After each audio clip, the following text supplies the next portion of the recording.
Hello, today I will be painting Boromir using standard model paints. As you can see, I have Army Painter paints as my base colors, Citadel shade paints for shading, and basic tools such as a homemade model holder, a wet palette and a standard brush.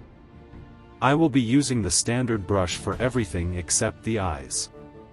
For the eyes, I have a special brush dedicated to that task. Going back to the model, I will start with the base color, which is Necromancer Cloak, a light black color that will later darken due to the shading effects. I will try to stick to the original design from the Games Workshop website, but I will add some gold paint to certain parts to make it easier to distinguish the model from others. I will start by painting the inner parts that might pose some challenges. According to the references, I have chosen black color for the boots, cloak, gloves, tabard, and the back of the shield. Now, I am applying black paint onto the wet palette so that I can work with it for a longer period.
Now it's time for the metallic part of the model. Metallic colors are usually left for the final stage of painting because they have shiny color particles that could potentially contaminate other colors. Nevertheless, I have chosen to use this color right now because there are metallic parts even in the inner areas of the model, and it would be difficult to reach them later without potentially repainting other already painted areas.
I am now preparing to paint his shield.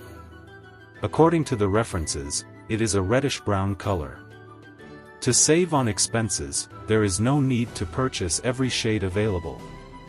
I will mix brown and red paints together based on estimation until I achieve a color that I like, and then I will apply it. So don't be afraid and give it a try. I will apply the color to the inner circle of the shield. At this stage, it is harmless to brush over the surface because it will be replaced with metallic colors later. However, still try not to go overboard with brushing as it helps improve your fine brush skills. Don't worry about this shade of brown. The wash paints will work their magic, and everything will turn out well, just like in a fairy tale.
I'm about to paint the skin color now.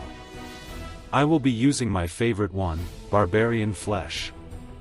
I will apply this color only to the model's face since no other part is exposed.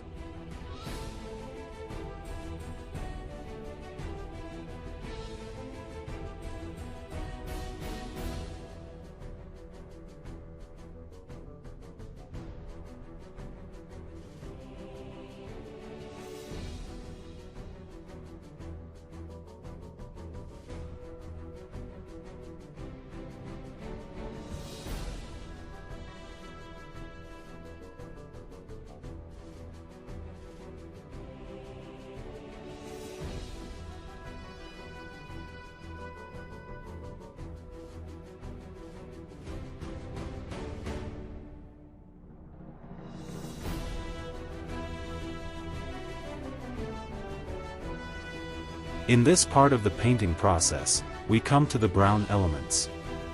This is my favorite color for standard, regular brown. I will use it as the base brown color for his hair, straps, belts, and the horn-blowing belt.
I am currently transitioning to painting the horn. Most horns are colored in various shades of black, gray, brown, beige, etc. However, I have chosen the classic, bone, color for this one.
I noticed that the bottom part of the tabard is painted in white according to the reference.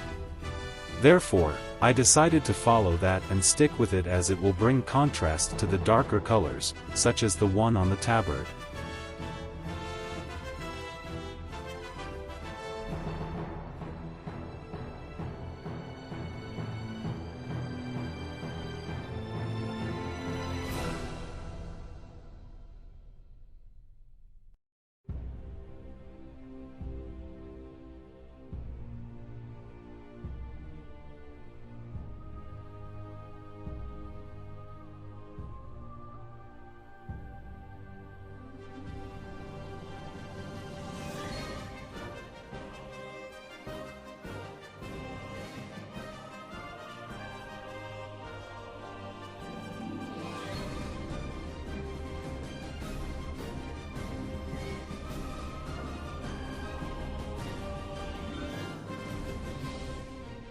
I decided to use the gold color for the decorative elements of the horn, the Gondorian tree, and the sword hilt. I often use gold color for wealthy and noble figures. This color will bring the model to life again as it adds contrast to the dark environment. Don't worry about subtle brush strokes, as the wash paints usually cover them, and if not, you can always take a step back.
And here it is, the final steps on the journey to the finish line. Wash shades are like magic or miracles, and anyone who paints miniatures knows this truth. The first wash shade I will use is Reichland Flesh Shade. I use this shade not only on skin tones but also on gold colors to give them a nice reddish tone.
The next wash shade I will use is Seraphim Sepia. It's a subtle brown tone that I use on bones, sand, scrolls, and other areas where the Agrax Earthshade wash might be too strong. I will use it on the horn to give it a bone-like color.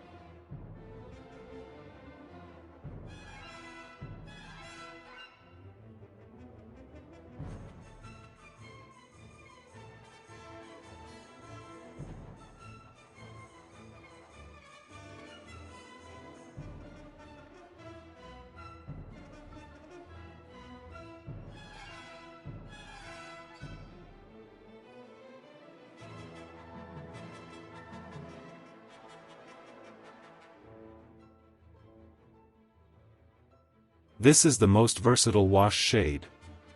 It's simply a black shade that can be used on anything. If you don't want to buy various shades, get this Nuln Oil. I primarily use it on metallic components like weapons, armor, and forged items. It darkens and blends everything together, effectively concealing any mistakes. And, of course, I will use it for all shades of black. That's why I chose a slightly grayish-black color for his clothing. After applying Nuln Oil, the result won't be as dark.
Next in line is the shade for brown colors, which is Agrax Earth Shade. I use this shade for all shades of brown. Additionally, I use it on metallic items when I want to achieve the look of weathering or rust. This shade is a great helper as it can imitate dirt, rust, wear and tear, various shades of clay, and more. In this case, I will use it on brown elements such as belts, straps, and the shield, etc.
So it's your eyes.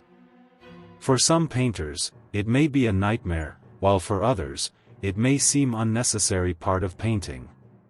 Painting the eyes on a 28mm model can be challenging. Here's a simple trick I use. First, I create the white part of the eyes, the sclera. Then, I try to make a black dot in the center as the pupil. For larger models, the recommended approach is the opposite.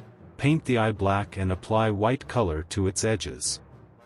I leave it up to you to choose the method that works best for you. Using a fine brush dedicated solely for painting the eyes can greatly help in achieving better results.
This step is very important.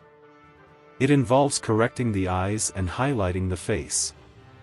I will take the same skin color that I used for the face and use it to highlight the facial features that are not covered by shadow, for example eyebrow, nose, cheekbones, and chin.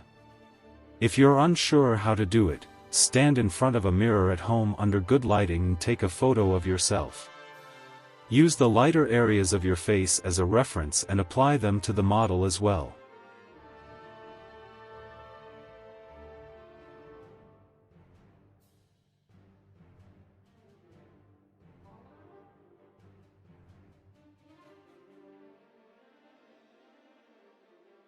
Here, a mistake occurred, and I somewhat forgot that Boromir had a beard, so I had to make a correction and repaint it. Again, I will use the standard brown color, just like before.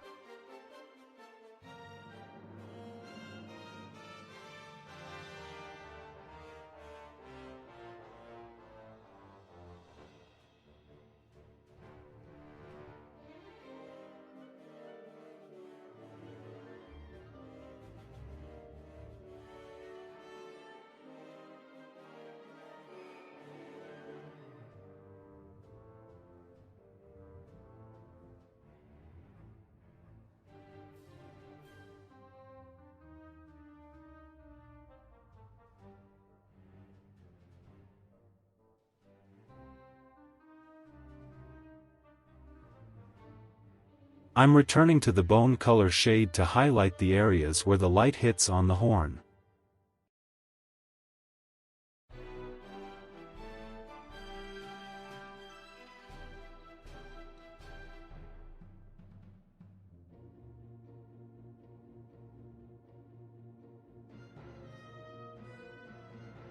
Now I'm taking a lighter shade of brown to highlight the brown elements on the model. You don't need a different shade, just mix white with brown on your palette, and there you have the shade.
It's time to return to the brown color on the shield.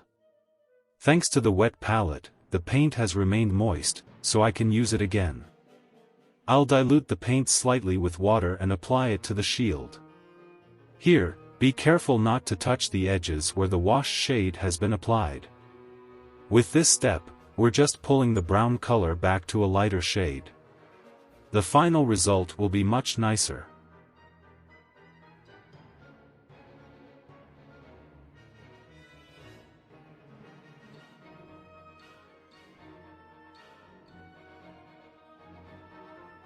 I have decided to go back to a lighter shade of brown. I will apply this color to the details, especially the hair and facial beard.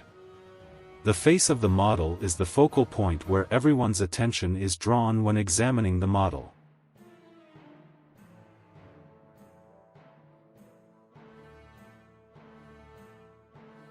It's time to return to the larger surfaces such as the cloak and tabard. By highlighting these edges with a lighter black, we can achieve a better effect.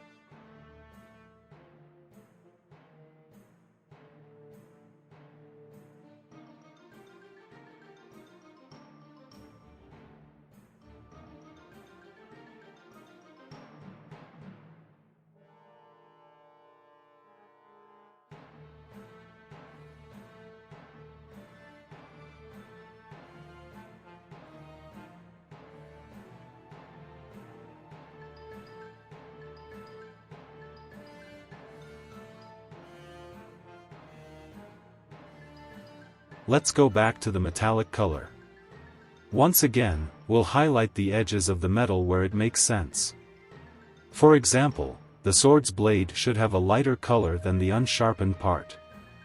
The armor that catches the light should shine, and so on.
I will do the same with the gold color.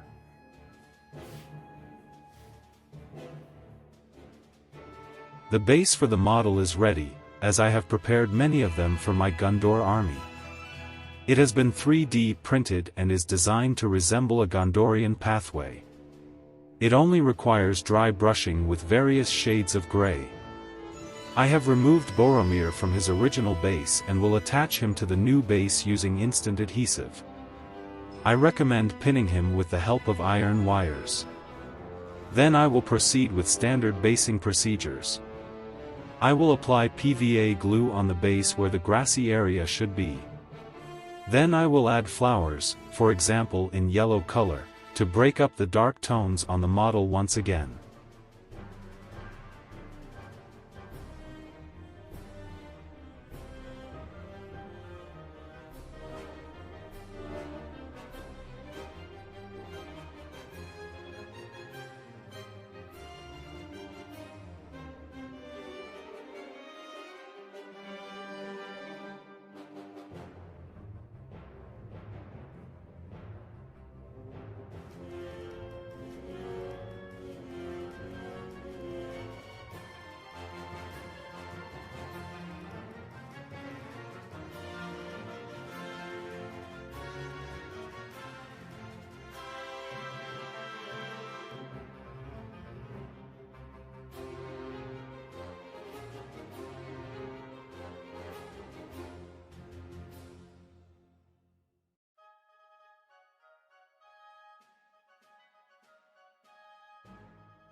Thank you for your attention.